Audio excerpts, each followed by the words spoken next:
Bom dia de novo, pessoal. Bom dia.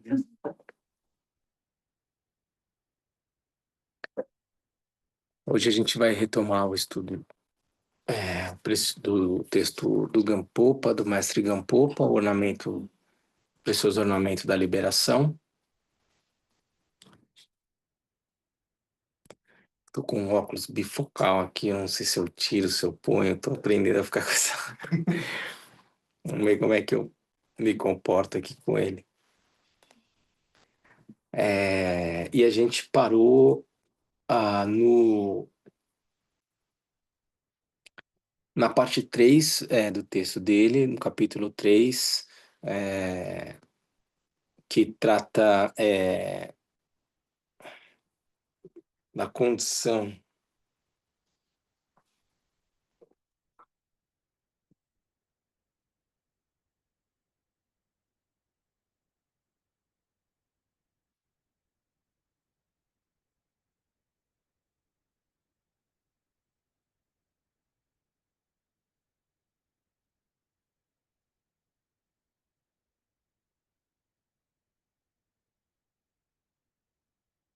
Eu vim a pé, eu perdi o ônibus. Oi? Eu perdi o ônibus, eu vim a pé lá do meio da 425. Por isso que eu me atrasei. Obrigada pelo passeio. Imagina, você é bem-vinda. Não se preocupe. Hum. Foi fácil chegar? Foi, eu já vi uma vez aqui, só que eu perdi o ônibus. Eu vinha andando devagarzinho, acabei vendo, passou. Assim. Mas aí não, já tô aqui, foi andando. E demorou? Só que não é muito legal vir andando com no som, entendeu? Mesmo que É, seja de dia, eu não gosto muito. é, Eu prefiro mais conforto, entendi. ao contrário da cidade. Mas chegou a tempo, não se preocupe.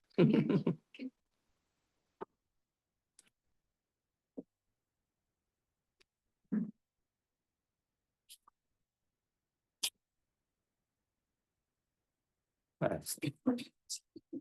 Então a gente vai ver a condição em tibetano Ken,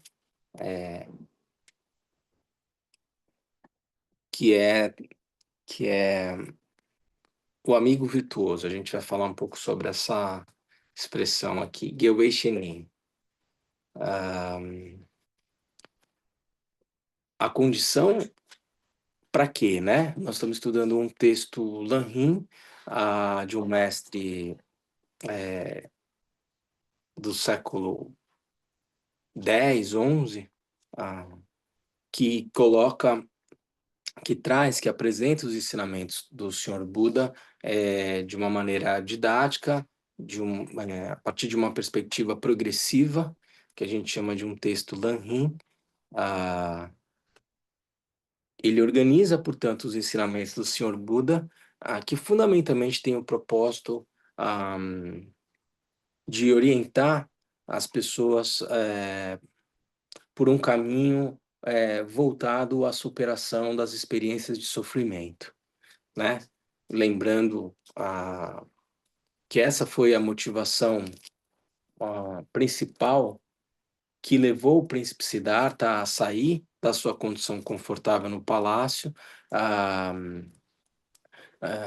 visando buscar respostas, uma, uma possibilidade de superação às experiências de sofrimento que ele se deparou quando ele saiu do palácio e viu né, diretamente a experiência do adoecimento, da velhice e da morte como, né, é, três exemplos muito claros de sofrimentos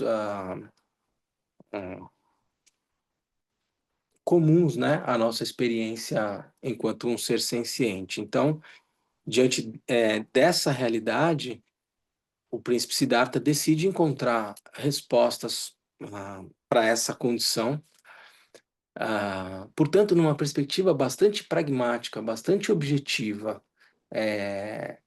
Não era o objetivo do príncipe Siddhartha fundar uma nova escola filosófica, constituir uma nova igreja e daí por diante, se não encontrar respostas para questões muito cotidianas da nossa experiência de realidade. É importante resgatar sempre essa perspectiva bastante tangível, bastante pragmática, que está na essência dos ensinamentos do, do príncipe Siddhartha, depois conhecido como Buda Shakyamuni, como alguém que, por conhecer a realidade tal como ela a partir de uma questão de natureza ontológica, ele traz uma,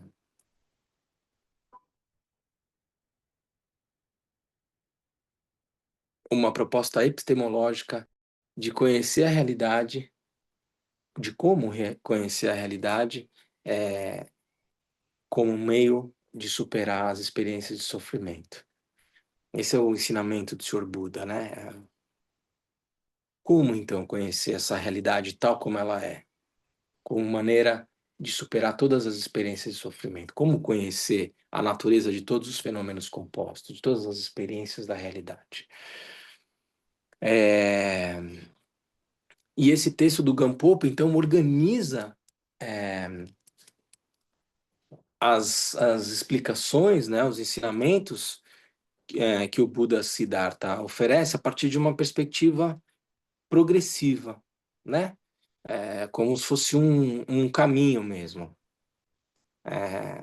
Por ser talvez a maneira mais didática para ensinar algo tão sutil, né? E dentro dessa perspectiva, para que um ser senciente seja capaz de conhecer essa realidade tal como ela o texto traz aqui algumas coisas que são fundamentais, né? No capítulo 2, a gente viu, no capítulo 1, a gente viu a causa desse despertar, dessa possibilidade de conhecer a realidade tal como ela que é Gyu, que é a natureza de Buda, o potencial do despertar, uma condição em estado de latência em cada ser senciente, de ser capaz de conhecer essa realidade tal como ela está em latência, e ela é um potencial, né? Porque a natureza de uma mente que é capaz de conhecer a realidade tal como ela de um ser que já realizou isso, que já compreendeu essa realidade, e a natureza da minha mente não tem diferenciação. Possui a mesma natureza, né? A natureza da mente do Buda é a mesma que a natureza da mente de uma formiga, que é a mesma que a natureza da mente de nós aqui. Esse o texto traz como uma causa fundamental. Depois, no capítulo 2,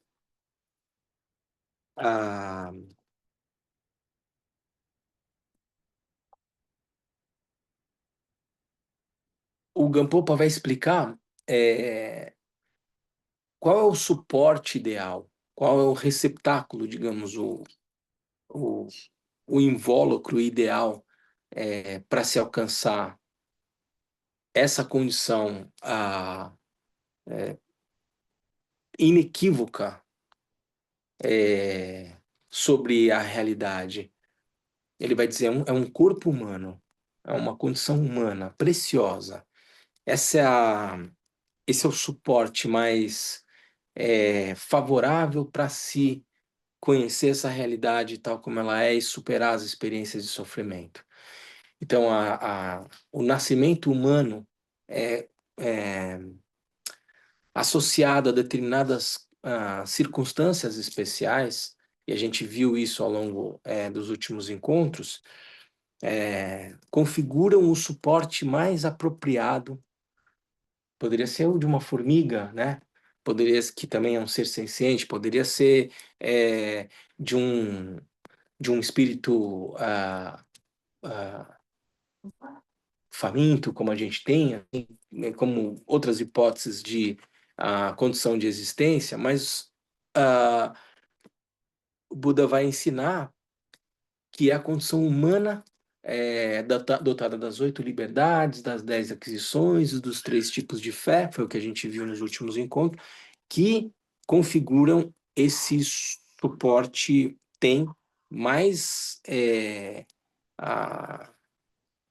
favorável para se alcançar essa condição, ou para se alcançar esse estado de consciência. E aí o capítulo 3, que a gente vai começar a ver agora, fala da condição. Então, condição para quê?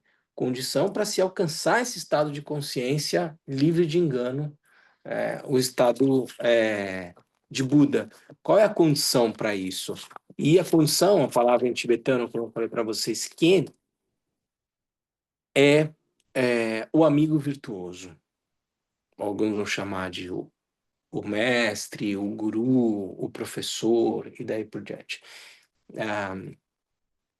Estar na presença de um professor, de um mestre, ou de um amigo virtuoso, a palavra em tibetano é Gyewei Shenyen, na lição do Senhor Buda é a condição necessária para se alcançar o estado de Buda. E falar sobre Gyewei Shenyen, falar sobre o amigo virtuoso, o mestre, o guru, é um tema bastante caro, bastante especial, principalmente no caminho do Vajrayana. O budismo tem várias, digamos, correntes filosóficas, uma corrente mais originária, que é a corrente Theravada, com várias escolas, daí por diante, e assentada em aspectos específicos dos ensinamentos do Senhor Buda. O caminho Mahayana, o caminho também assentado em aspectos específicos, pontuais, ensinados pelo Senhor Buda. Primeiro, mais marcado sobre a perspectiva da ausência e da vacuidade do eu, caminho Theravada. O conceito de anatma, né?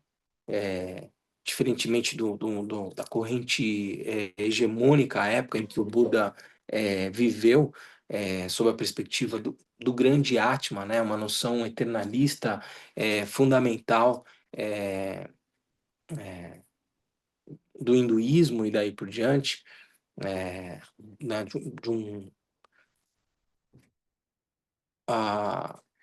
De uma condição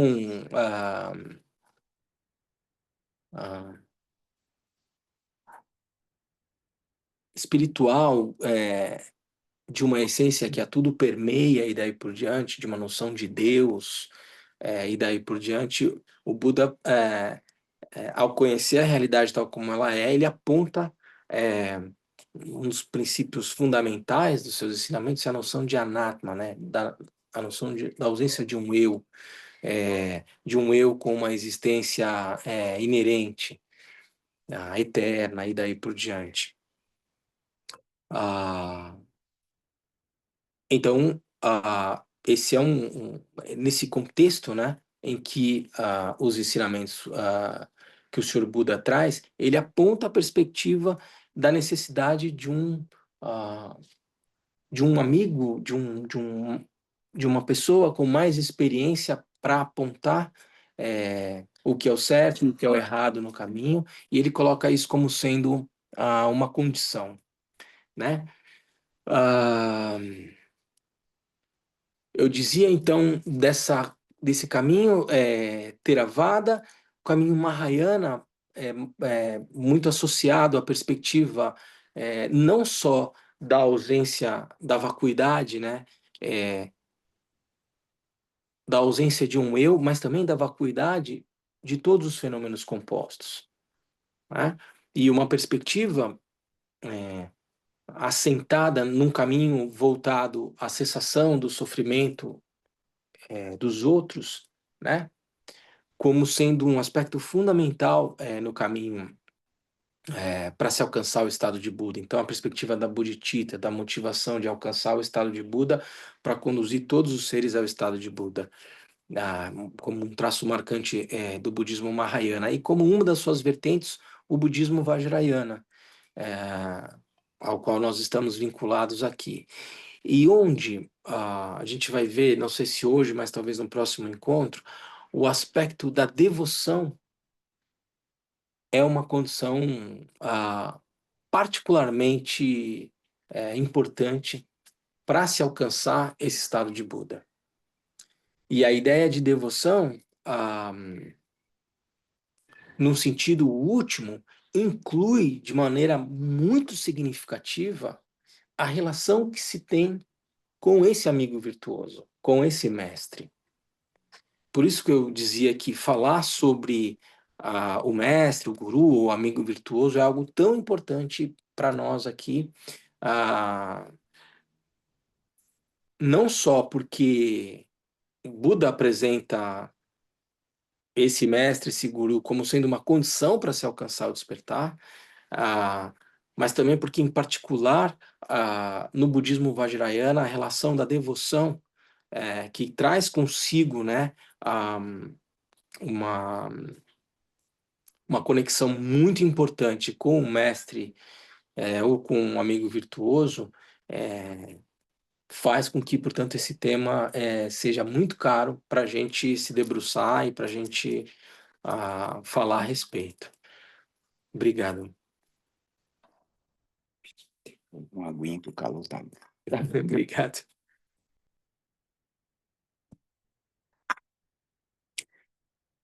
Então vamos lá. Eu falei que a palavra para amigo virtuoso, ou mestre, ou guru, é Gewei Shenyen. Vamos olhar etimologicamente o que significa essa palavra, porque eu acho que ela começa a apontar algumas informações que são muito importantes para a gente entender quem é o mestre, como se relacionar com ele, qual é a natureza dessa relação e daí por diante. Gewa, em tibetano, significa virtude, virtuoso. Esse Gewei, né, esse ei aqui é um conectivo. Gewa significa virtude ou virtuoso. She significa relação, amizade. E Nyen significa amigo ou companheiro. Por isso essa tradução, que me parece muito acertada, para aquilo que a gente costuma se referir como mestre, professor, guru e daí por diante, como um amigo ou um companheiro virtuoso.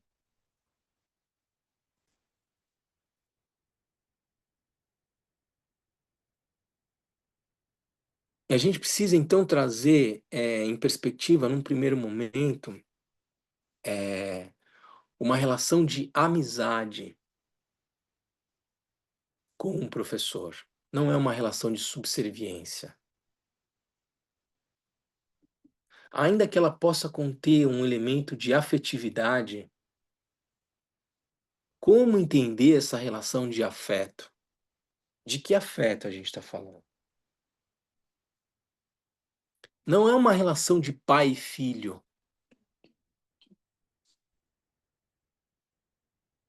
Não há necessariamente uma relação hierárquica. Como você se relaciona com um amigo virtuoso? Você obedece tudo aquilo que ele fala? Há uma relação de obediência em relação ao amigo virtuoso? É um amigo que você vê virtude, que você vê experiência e daí por diante.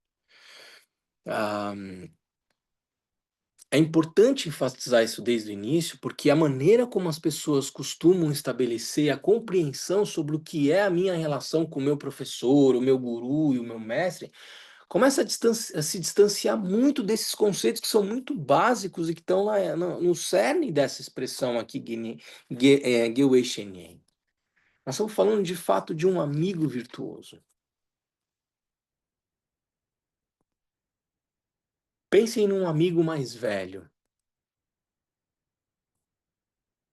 Um amigo que você estabeleceu amizade no seu trabalho, no seu colégio. Como é que você vai se relacionar com esse amigo? O que faz com que você o admire e o respeite? Essas são 2 palavras fundamentais quando a gente fala em devoção. Mögü, em tibetano, está diretamente relacionada a essas características: apreço, estima, respeito, consideração. Como você se relaciona a um amigo mais velho? E eu falo aqui um mais velho na perspectiva de alguém que tem um pouco mais de experiência, mas não necessariamente. Pode até ser um amigo mais novo, mas que nele você reconhece um nível de virtude, de valor, suscetível a ensejar em você uma atitude de profundo respeito. Desde que você note nele virtude, valor. Aqui eu estou tocando em vários aspectos que encharcam o universo do budismo vajrayana. Eu posso ter uma relação de admiração, de respeito, de apreço por uma criança, mas isso vai se constituindo ao longo do tempo. Não é porque ela é filha de fulano ou ciclano. Eu posso ter uma relação de respeito, de cuidado com aquela criança, mas a minha relação de admiração, de apreço e daí por diante, que pode até ser tá marcada pela história dos pais daquela criança, ou pela dita história daquela criança em vidas passadas. O verdadeiro apreço, respeito, admiração se dá na relação, se dá naquilo que você conhece pela experiência com a pessoa. E isso vai aos poucos desencadeando uma relação de apreço, respeito, consideração, porque quem quer que seja, inclusive por uma pessoa que é mais nova do que você. Ou então uma pessoa mais velha. E com ela eu estabeleço uma relação não de subserviência, não de filiação, mas uma relação de autêntica amizade, baseada nesses valores de apreço, respeito, estima. Eu vou seguir orientação ou um conselho, ou uma dica, ah, de um amigo, não porque ele se veste com uma roupa cara, ou uma roupa antiga, ou uma roupa moderna, não porque ele se senta num lugar especial dentro da sala de aula, é porque eu vejo valor naquilo que ele fala, eu vejo coerência naquilo que ele fala e na atitude que ele tem diante da vida. E aquilo me parece ser algo pertinente, e eu vou abrir meu coração para escutar aquele conselho, aquela dica. Eu estou falando de coisas que são do nosso cotidiano. E eu não preciso imaginar que essa relação tenha que ser estranhamente diferente da relação de um professor com um aluno, que eu estou dentro de um templo. Porque eu posso ter essa relação de profundo respeito por um amigo, a quem eu dou o nome de professor dentro da sala de aula, porque eu conheço, porque eu percebo o conhecimento dele. Eu posso fazer de uma sala de aula um ambiente tão sagrado quanto esse que nós estamos aqui agora. Porque ali tem respeito, tem conhecimento, tem algum nível de experiência, tem sabedoria. E eu não preciso criar uma relação completamente esquisita em relação a um lama, a um guru, a um mestre, do que aquilo que eu conheço na minha própria experiência de realidade e como eu me relaciono com as pessoas em quem eu enxergo valor, apreço, respeito. Estão entendendo de tudo que a gente está falando aqui, como a gente precisa revisitar, refundar essa relação que a gente estabelece com o professor, com o lama, a partir de valores que são muito tangíveis, muito conhecidos da nossa própria experiência de realidade. Esse é um amigo virtuoso. Não é alguém que está lá inatingível. Porque o professor que está em sala de aula e se dispõe a ensinar, ele está preocupado com a aprendizagem do aluno. Ele já foi aluno também, e ele se dispõe a apoiar. Ele não vai ficar esperando alguém bater palma, levar presente no dia 12 de outubro e daí por diante. Ele faz porque ele acredita nisso, porque ele tem vocação, porque aquilo dá sentido para a vida dele. E se o aluno bater na porta dele, num dia e ele tiver disponibilidade, ele vai atender. Mas se ele deu um ensinamento um dia e o aluno pegou, vida que segue. Vai colocar em prática aquilo que o professor te ensinou. Faça a sua lição de casa, segue o teu caminho. Tem inúmeras experiências no budismo Vajrayana, dando conta de um encontro extremamente especial com o mestre, e depois vai colocar em prática. Essa não é uma relação de dependência, de codependência.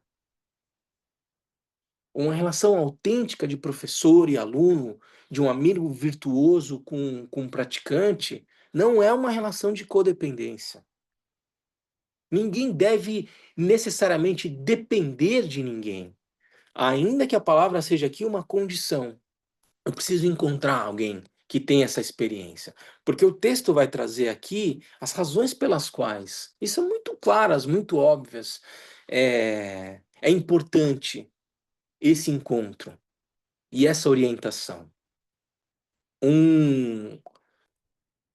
Por mais que uma criança tenha o potencial de se tornar um Einstein, sei lá, peguem aí pessoas brilhantes da nossa existência, em algum momento foi preciso um professor para ela. Ela sozinha, por mais que ela tenha esse potencial de conhecimento absurdo, olha o potencial ilimitado da nossa mente, da nossa capacidade de conhecer, criar e daí por diante. Mas algum manuseio, algum cuidado, alguma orientação em algum momento foi preciso. Eu passei essa semana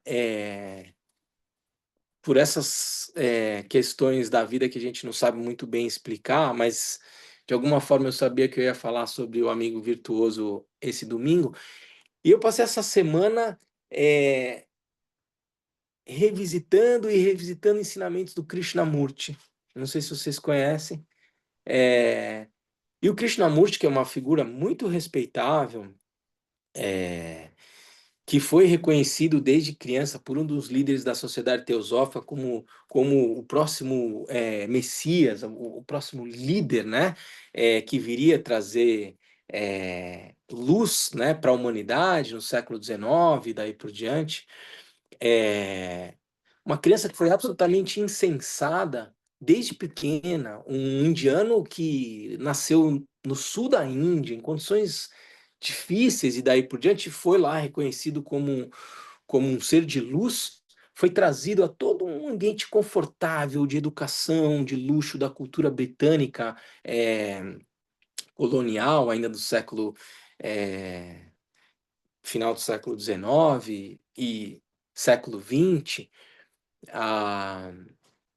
E nessa condição absolutamente confortável e sendo insensado, você ser totalmente insensado, a condição de um mestre daí por diante na Índia, né? Toda aquela aura em volta, criada uma ordem para ele, a ordem que seria do Ocidente, da Sociedade Teosófica, que ele lideraria, e ele, no momento em que é chamado a isso, ele renuncia a essa condição de mestre, sob a perspectiva de que não é necessário, de que um guru pode eventualmente estabelecer essa relação de codependência. E ele renuncia, ele diz: eu não sou guru nenhum, eu não sou nada disso. Cada um deve seguir o seu próprio caminho e encontrar a sua própria essência. E ele tem pedagogia, uma didática muito de questionar para que você encontre as respostas para os seus próprios questionamentos e daí por diante. E ele renuncia aquilo tudo e diz: eu não vou ser o mestre que vocês apontam que eu devo ser e daí por diante, e se retira, mas algumas pessoas ainda continuam seguindo o seu caminho, ainda que ele se diga, alguns vão dizer, é uma espécie de um anti-guru, ele não quer isso. E é uma pessoa muito séria, muito respeitada, e coloca um ponto que é fundamental mesmo. Mas se existe esse potencial do despertar, essa natureza de Buda em estado de latência em todos nós, ah, será mesmo que essa é uma condição? E eu passei essa semana, né, com profundo respeito aos ensinamentos dele, daí por diante, visitando as suas falas e daí por diante, sempre num sentido muito particular e, em certa maneira, é, muito conhecido do praticante Vajrayana, ah,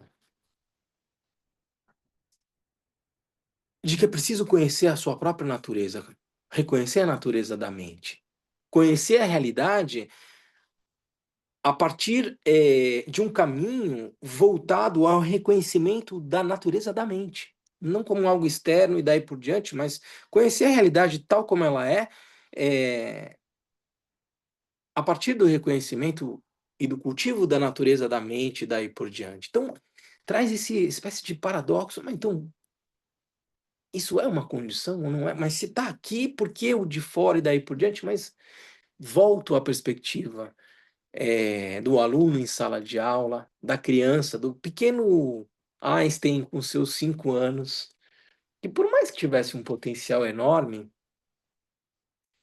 teve alguém que orientou, ou alguns que o orientaram. O próprio Krishnamurti, que fez ele se não apontar, porque é isso que faz um professor.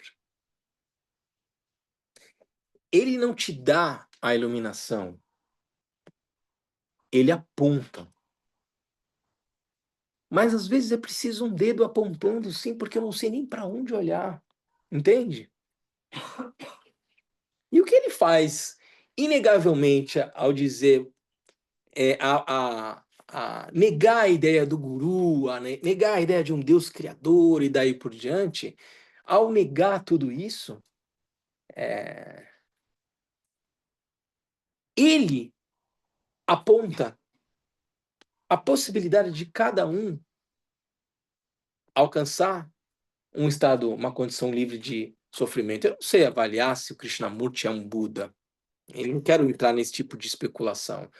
O que eu quero dizer é que ele, ao fazer isso, está fazendo o quê, se não, de alguma forma, apontando um caminho. Que seja um caminho que possa ser percorrido por cada um, mas ainda assim há alguém que aponta. O que fez o príncipe Siddhartha, o Buda Shakyamuni? O que dizem esses ensinamentos ao final e ao cabo? Eles colocam a possibilidade de iluminação, de um estado de consciência livre de sofrimento, passível de ser alcançado por todo ser senciente.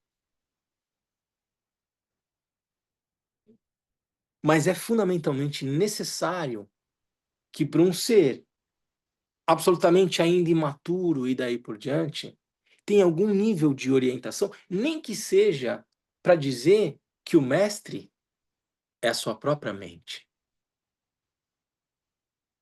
E num sentido último, quando a gente fala da tomada de refúgio no budismo Vajrayana, a gente vai dissolvendo a ideia no início da tomada de refúgio nas 3 joias e nas 3 raízes, depois são nas 3 joias, depois é no próprio guru, no próprio mestre, cuja essência é Buda, mas a forma última de se tomar refúgio é na própria natureza da mente.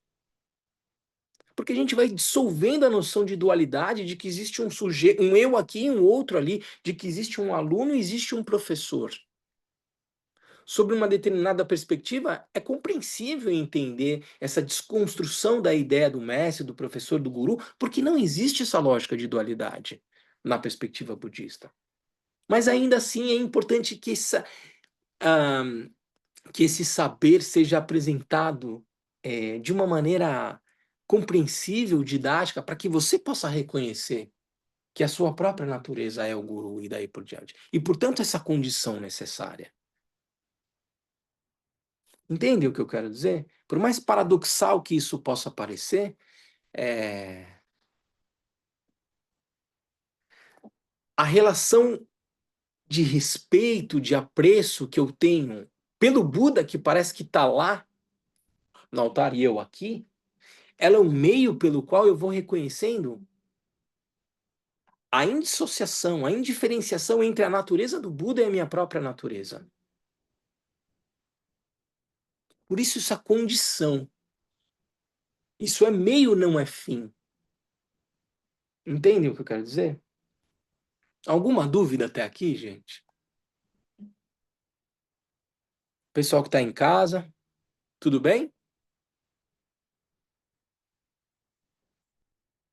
É fundamental entender esses conceitos que a gente está trazendo aqui, porque a relação, ou o caminho do praticante, ele é constantemente atravessado por essa relação, principalmente no budismo Vajrayana, atravessado por essa relação entre o professor e o aluno, ou entre esse amigo virtuoso e o praticante. Entender profundamente a natureza dessa relação é extremamente importante, porque invariavelmente é um professor que vai passar os ensinamentos para você, é o comportamento e a atitude dele que vai gerar inspiração ou indignação, decepção. Como estabelecer essa relação?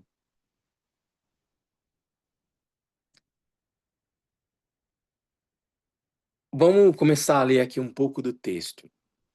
A condição, o amigo virtuoso. Disse que a causa circunstancial para o despertar é o amigo virtuoso. Considerando que possuímos este perfeito suporte que permite alcançar o despertar, que é a nossa preciosa existência humana, sem um amigo virtuoso, qualificado de causa circunstancial, que nos encoraja a realizar esse despertar, será difícil tomarmos esse caminho. Por quê? Porque estamos habituados a agir de modo negativo e essa tendência está demasiado enraizada em nós.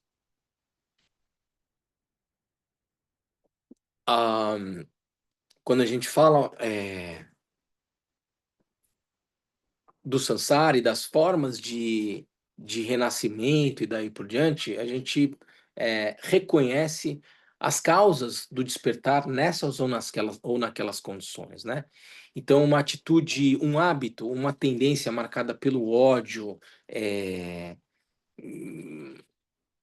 pela raiva e daí por diante, esse hábito, essa tendência é causa de renascimento numa condição infernal. É causa de renascimento num dos tipos de infernos descritos pelo budismo.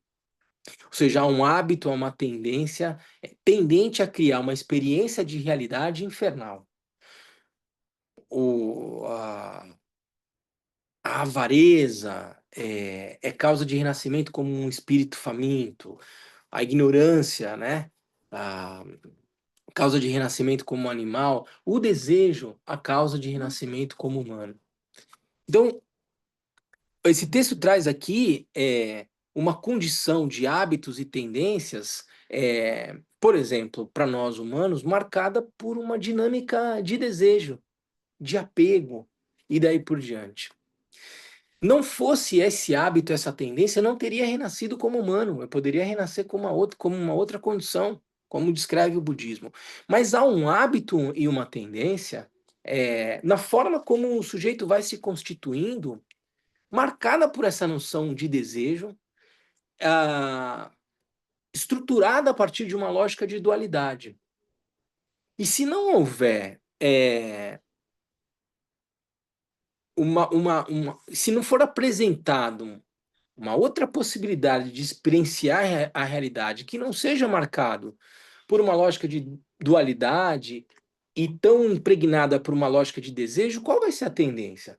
Continuar repetindo esse mesmo tipo de atitude. E esse é o ciclo de renascimentos do Sansara. Eu nasço, cresço, envelheço e morro em função do quê? Em função de um hábito de ter, de ser, de conquistar, de competir e daí por diante. Essa é a tônica da nossa experiência de realidade. Se não for, se por alguma razão não houver algum tipo de incômodo em relação a essa experiência de realidade, a gente vai continuar vivendo dessa forma. Não tivesse se incomodado o príncipe Siddhartha com as experiências de sofrimento da realidade e a noção de que não há como escapar dessas experiências de sofrimento, ele talvez tivesse continuado no palácio. Se não existisse em cada um de vocês algum nível de desconforto em relação à realidade, aquilo que a gente experimenta, você estaria completamente absorvido a uma dinâmica de realidade, de acumulação, de disputa, de satisfação de prazer, de evitação de experiências de sofrimento, e você passaria a tua vida inteira nessa condição. O texto vai falar, então, que essa é uma condição fundamental para se alcançar o despertar. Apareceu um amigo virtuoso. Para, de alguma forma, apontar um caminho capaz de encontrar resposta a essas inquietações que a gente tem na vida, não houvesse essa pessoa que apresentasse um caminho para você, naturalmente você seguiria uma vida condicionada pelos seus hábitos e tendências que são constitutivos, gente, que são naturalmente a forma como um sujeito, uma criança, se constitui enquanto sujeito. Numa lógica no início de desejo pela coisa em si, um desejo objetal, um desejo pelo calor, pelo frio, pela proteção. É isso que uma criança, depois que sai da condição fusional dela com o pai, e com a mãe, de indiferenciação de que existe uma coisa aqui e uma coisa ali, quando a criança começa a perceber que quando ela chora, vem um abraço, quando ela tem fome, ela recebe leite daí por diante, e ela começa a perceber, a se individualizar, ela se estrutura enquanto sujeito a partir de uma lógica desejante por uma coisa em si, por um peito, por um calor, por um aconchego, por uma proteção, diante de uma condição de medo inominável, assim, né? do extermínio completo. O que pode imaginar uma criança com 6, 8 meses de existência? Ela é movida por uma lógica de sobrevivência, ela vai começar a compreender o mundo a partir dessa dinâmica. Dinâmica marcada por desejo de proteção, desejo do calor e daí por diante, do alimento.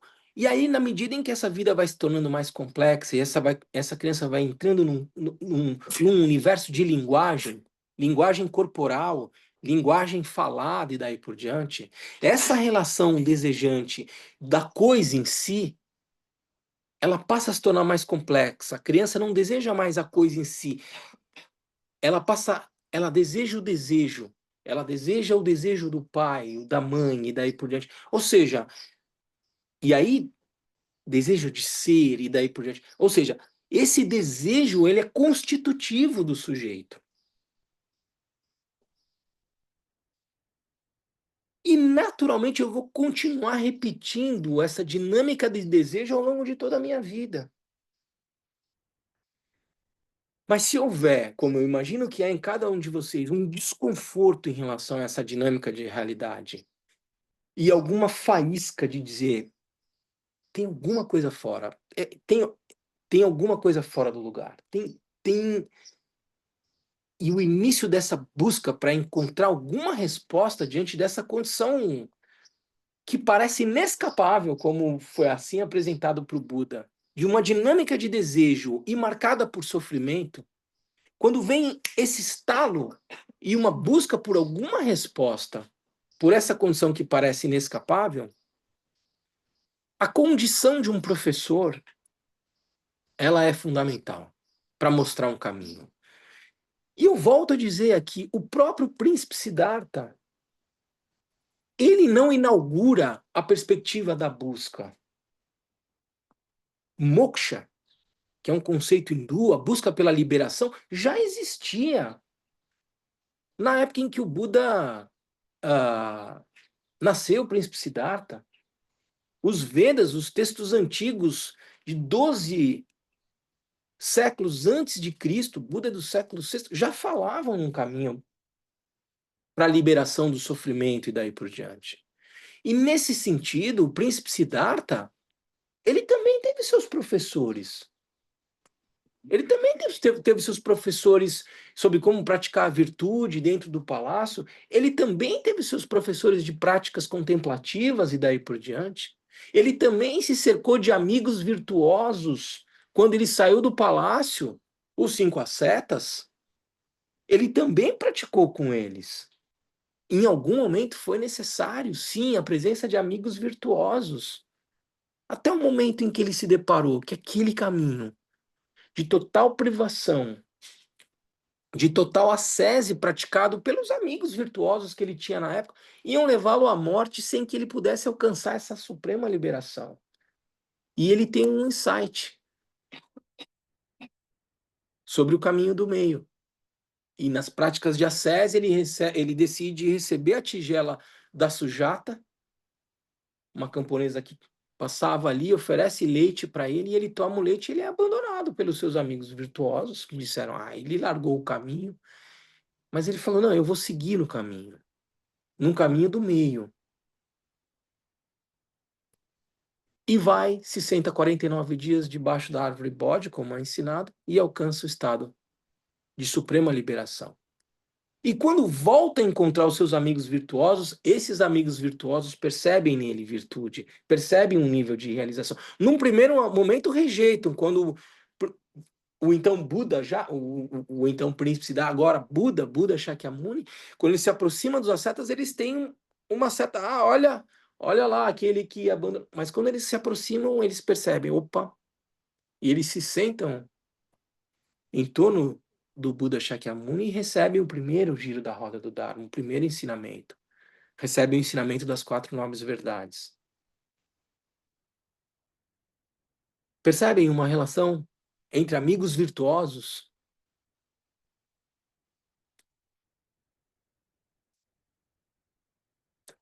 Por mais que o Krishnamurti diga não é necessário, é preciso que alguém diga não é necessário. Entendem o que eu quero dizer? E por isso que esse é um tema tão importante para nós, né? O ensinamento do Sr. Buda vai dizer, há uma tendência, há um hábito a continuar uma existência marcada por sofrimento, por hábitos e tendências negativas, como ele diz aqui, que vai simplesmente ensejar o quê? Aquilo que está relacionado no primeiro giro da roda do Dharma. O ciclo de renascimentos é marcado, é insatisfatório. Há uma dinâmica de insatisfatoriedade. O pulo do gato aqui, e que eu acho que está contido em cada um de vocês, é entender essa dinâmica de insatisfatoriedade, não na perspectiva da satisfação do seu próprio desejo, mas na perspectiva da insatisfatoriedade, uma insatisfação com a realidade em si, não com a realidade do seu próprio sofrimento.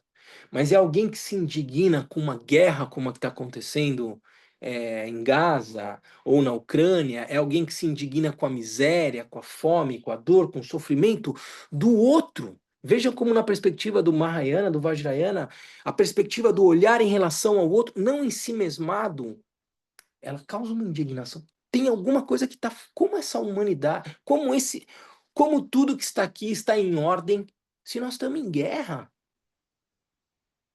Se nós vivemos em conflito? Como encontrar uma resposta para essa dinâmica que marca o sofrimento tanto meu quanto do outro? E enquanto eu não me volto em relação a isso e busco uma resposta, o Buda vai dizer, o ciclo de renascimentos, de nascer, envelhecer, adoecer e morrer, ele é marcado por uma constante insatisfatoriedade e sofrimento. E aí ele vai apontar, a causa desse sofrimento é a incapacidade de conhecer a realidade tal como ela é, fora de uma lógica de dualidade. E ele vai dizer, é possível encerrar esse ciclo de renascimento. A terceira nobre verdade da cessação. E a quarta, ele ensina um caminho.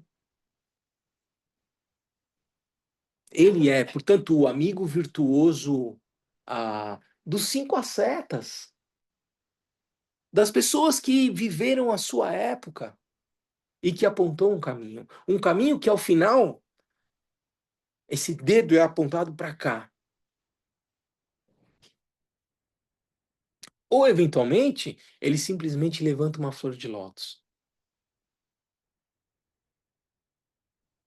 E um aluno pronto para receber aquele ensinamento simplesmente olha para a flor de lótus e alcança o estado de Buda. Mas está ali, ó, o Buda levantando essa flor de lótus.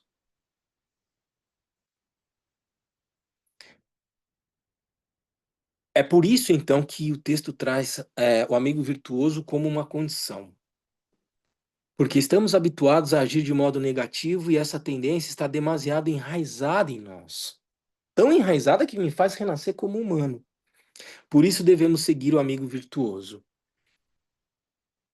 A maneira de segui-lo é resumida em 5 pontos. Isso aqui nos interessa muito, porque no caminho do praticante é preciso entender como se dá essa relação de maneira autêntica. As razões para seguir um amigo do bem, as 4 categorias de amigo virtuoso, ou de amigos virtuosos, as características de cada um, as maneiras de seguir um amigo virtuoso e os benefícios que recebemos seguindo um amigo virtuoso. Vamos ver se a gente para aqui nesse primeiro, as razões para seguir um amigo do bem. Mas de alguma forma a gente já falou um pouco sobre isso, né? Para mostrar que é necessário seguir um amigo virtuoso, iremos recorrer às escrituras, ao raciocínio e a diversos exemplos. Justificativa através das escrituras. Lemos na Prajnaparamita resumida. Os bons discípulos que respeitam os mestres espirituais deveriam sempre seguir mestres qualificados. É graças a esses últimos que chegarão à realização. Os textos apontam esse caminho. Na Prajnaparamita, em 8.000 versos, assim, ó grande Bodhisattva, que quer tornar-se Buda no despertar, autêntico e perfeito, deve inicialmente aproximar-se de um amigo virtuoso, segui-lo e servi-lo. Ah,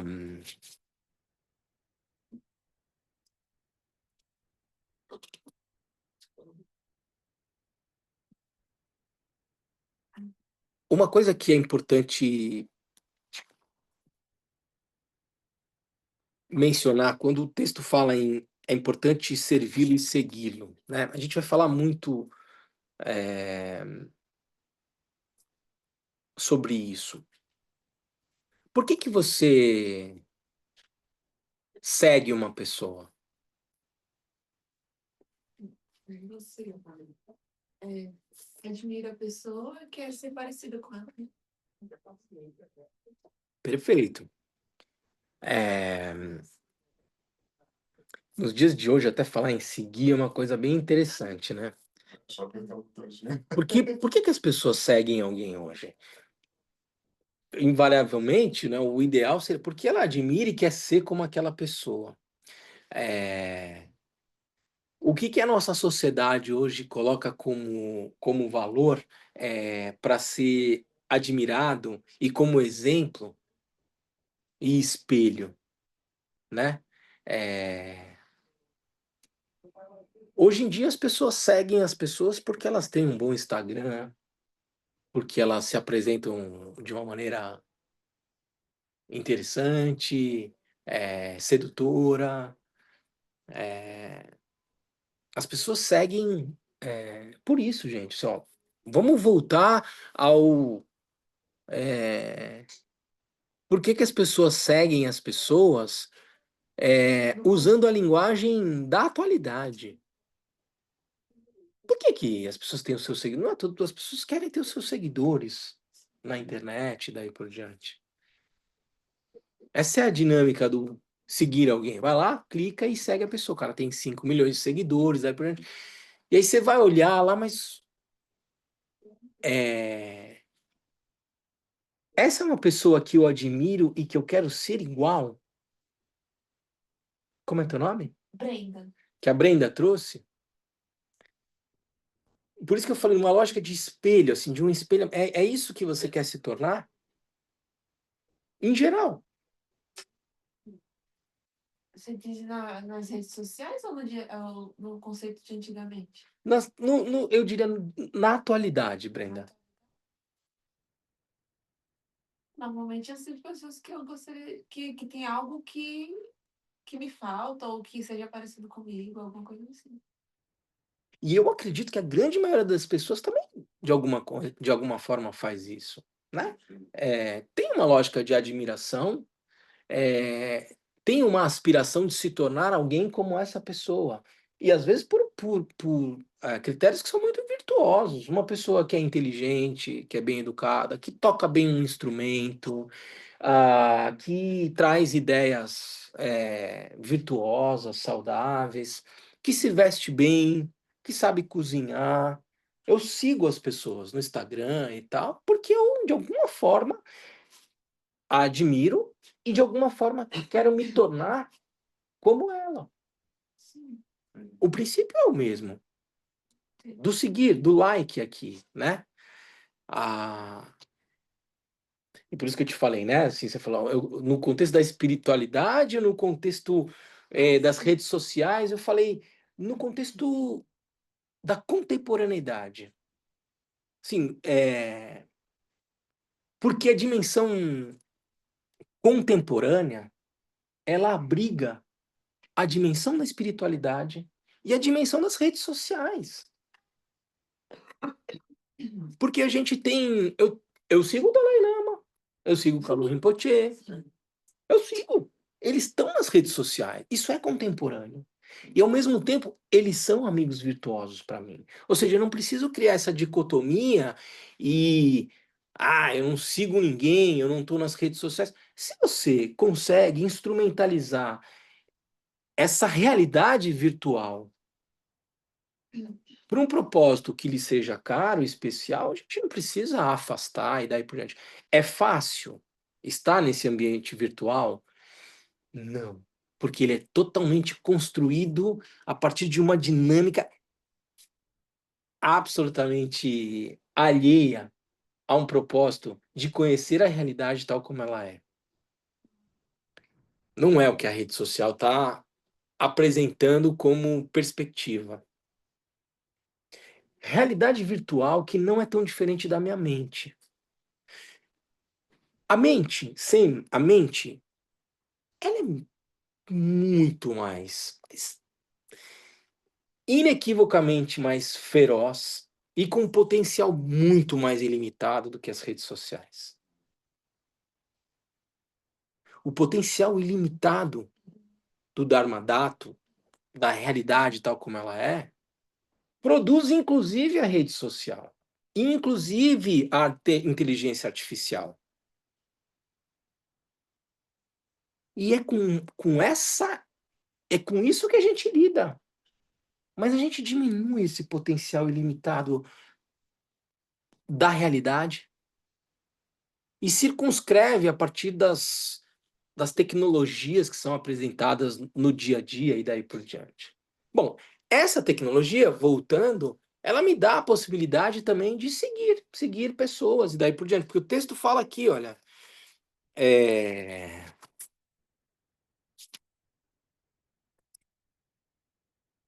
Assim, o grande Bodhisattva que quer tornar-se Buda no despertar, autêntico, perfeito, deve inicialmente aproximar-se de um amigo virtuoso, segui-lo e servi-lo. Nós estamos ainda no seguir, no like.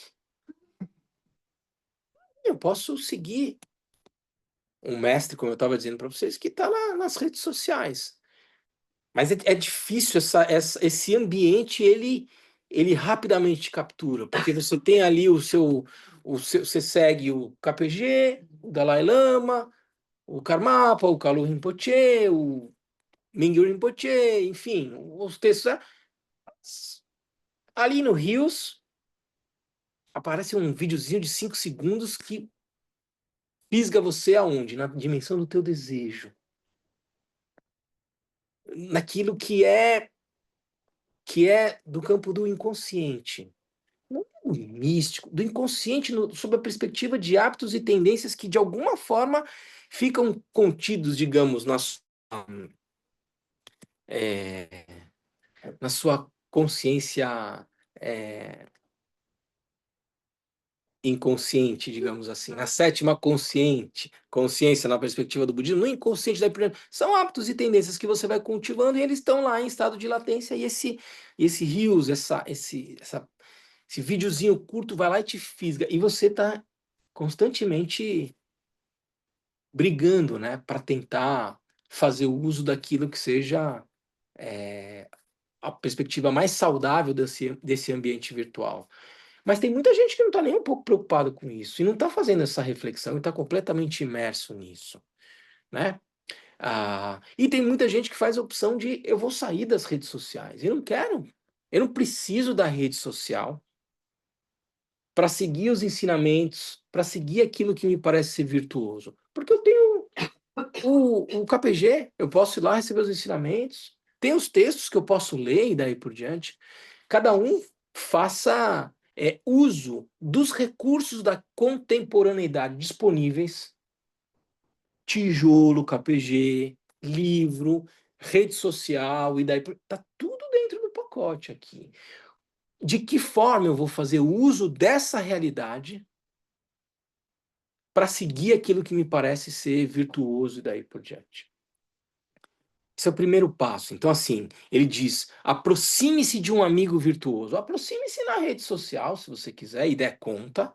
Aproxime lendo o livro, lendo seus ensinamentos. Aproxime-se vindo ao KPG, a um centro budista, a um lugar que te pareça um lugar de virtude, daí por diante. E se aproxime desse amigo virtuoso.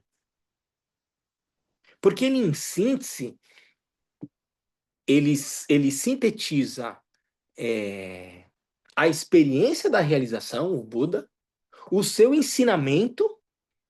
O amigo virtuoso, ele é em si aquele que realizou a experiência última da realidade, ele ensina esse caminho e ele, digamos, nele se concentra a comunidade de praticantes, ou seja, ele sintetiza as 3 joias, de certa forma. Então, seguir o amigo virtuoso, de alguma forma, é seguir o Buda, o Dharma e a Sangha na perspectiva do budismo. Segui-lo, se você tem essa inquietação, segui-lo e servi-lo, é dito. E a gente vai falar, porque aqui vai ter como seguir esse amigo espiritual, e eu não vou querer entrar muito em detalhes, mas o que é importante, eu sempre enfatizo quando a gente está falando do mestre, do guru e daí por diante, e essa relação de devoção que a gente vai falar nos próximos, nos 2 encontros que a gente vai ter esse mês, sobre o amigo virtuoso, essa relação de servi-lo, que pressupõe um profundo cuidado, servi-lo não com uma intencionalidade, servi-lo numa perspectiva de cuidado. Tá calor. Tô falando aqui há 1 hora. Teve um cuidado. Daniel me trouxe um copo d'água. Não porque eu tô sentado aqui, não porque eu tô vestido de lã e daí por diante. Simplesmente numa relação de amizade, a pessoa vai falar o tempo inteiro, tá seco, percebi, acho que ele tá sem água, foi lá, levantou, pegou um copo de água, trouxe. Obrigado, agradeci o Daniel. Essa relação que você faz com um amigo, entende? Não é porque tem uma relação de subserviência, de codependência e daí por diante, uma relação de apreço. E como isso vai se constituindo? Veja, nesse momento, o Daniel traz esse copo de água numa relação de amizade e de cuidado, tendo em vista o fato de que ele veio até aqui e alguma pessoa aqui se dispôs a falar sobre um tema que lhe é caro. E essa relação, aqui eu estou dando um exemplo com o Daniel, ela vai amadurecendo. E ela vai amadurecendo na medida em que a compreensão do que é, do escopo do que a gente está tratando aqui é amassado, é compreendido e daí por diante. Essa relação de respeito, de apreço, de cuidado, ela vai se fortalecendo na medida do amadurecimento que essa relação pressupõe. Tem uma pessoa aqui que supostamente vai apresentar, vai estudar com vocês um texto sagrado. Há uma disposição de vocês de escutar. Há um cuidado. O seu Luiz estava aqui, montou o altar. Numa relação de respeito, de apreço com esse lugar. As pessoas que mantêm, sustentam esse centro, ajudam financeiramente, cuidam das instalações e daí por diante, por uma relação de respeito, apreço. Ninguém aqui é obrigado a fazer nada. Não se cobra por esses ensinamentos. Se faz em virtude de uma relação de respeito, de apreço, e isso vai amadurecendo ao longo do tempo. E é isso que vai consubstanciando uma relação de devoção. A palavra devoção, a gente vai estudar ela, mogu, como eu falei para vocês, que está relacionado. Eu até marquei aqui no texto original, a gente vai voltar. Mupa, aderência, inclinação, admiração, interesse, apreço, estima. Mupa. Gupa, reverência, veneração, respeito. Essas duas palavras, mugu, combinadas, dão a ideia do que é devoção. Não é uma devoção cega, infundada e daí por diante. É baseada em apreço, estima, respeito, inclinação, interesse, respeito. Todas essas palavras que, uma vez que vão sendo amassadas, amadurecidas e daí por diante, vão consubstanciando uma relação que justifica o cuidado, que justifica esse serviço que a gente está mencionando aqui. E é essa a natureza da relação do professor com o aluno, ou do amigo virtuoso com o praticante. De seguir por perceber que ali tem algo que me interessa, que pode trazer resposta à minha inquietação de sofrimento, e por uma relação de respeito, de apreço, de estima por aquilo que é ensinado, pela atitude daquele que ensina e daí por diante. A gente vai ver aqui, tem níveis de amigos virtuosos. Amigo virtuoso pode ser um Buda ou pode ser um amigo comum. Quais são as características desse amigo comum que eu preciso me certificar para ir criando a segurança para segui-lo e servi-lo? Nessa relação de respeito, apreço, estima e daí por diante.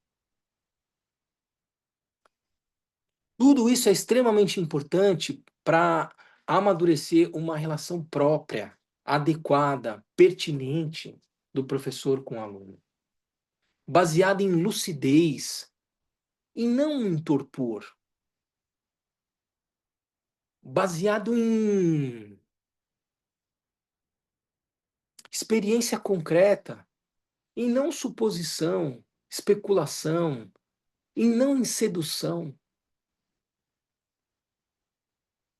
Essa é a natureza autêntica que vai se consubstanciando. E quando essa condição, de fato, está presente, o caminho é apontado diretamente. É isso que eu queria dizer para vocês, que eu sempre digo. Devoção, portanto, não é condição no sentido de condição de entrada no caminho, condição para alcançar algo. Ela é uma condição necessária que se consubstancia com o amadurecimento da prática. Ela é uma condição que, no entanto, que, portanto, não vem necessariamente no fim, no início ou só no início, mas ela vem no fim. É muito louco isso. A relação de devoção pura, ela é o resultado do caminho. Ela não é a condição inicial, mas ela é uma condição necessária. No início eu preciso ter alguém que me aponte esse caminho e daí por diante, e essa relação ela vai amadurecendo de respeito, de apreço entre amigos virtuosos, até que ela se torna uma relação marcada por devoção pura. E a dinâmica do seguir e do cuidar e do servir ganha uma outra dimensão, porque a verdade ela é autêntica, mas ela vai se consubstanciar ao longo do tempo, do amadurecimento na prática. Então entendam essa condição, porque ela parece, pô, mas eu preciso de um mestre logo de cara como condição para seguir o caminho, mas eu não sei quem ele é, eu não sei se eu confio ou não e tal. Ela é o início e o fim, a relação. E quando ela se consubstancia, essa devoção pura, que é o caminho, é o início e é o fim ao mesmo tempo, o professor simplesmente vai apontar, porque o teu coração vai estar aberto. Porque profundamente confiante, seguro, e ele vai apontar o óbvio. Você vai olhar e dizer, não.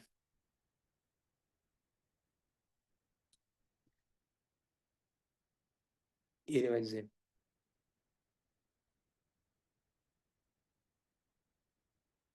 E é assim que se dá. Início, caminho e fim. Portanto, esse é um ensinamento fundamental para um praticante Vajrayana, para entender como é que se dá esse caminho e como se estabelecer uma relação própria com o seu amigo virtuoso, com o seu professor, tá? A gente vai parar aqui hoje, a gente vai desdobrar esse capítulo nos dois próximos encontros, para cada vez mais ir assentando esse percurso ensinado numa forma Lanhin, como é trazida, como é trazido pelo Gampopa, né? Como ele organiza os ensinamentos do Sr. Buda num caminho gradual, e esse é um capítulo fundamental do texto. Tá bom, gente? Vamos fazer então a nossa dedicatória?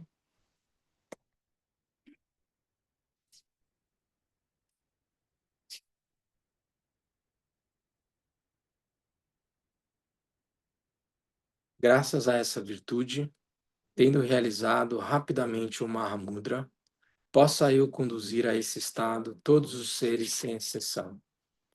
Pela graça do Buda, que obteve os 3 corpos, pela graça da imutável verdade do Dharma em si, pela graça da infalível aspiração da Sangha, possa essa súplica de dedicatória realizar-se tal como é.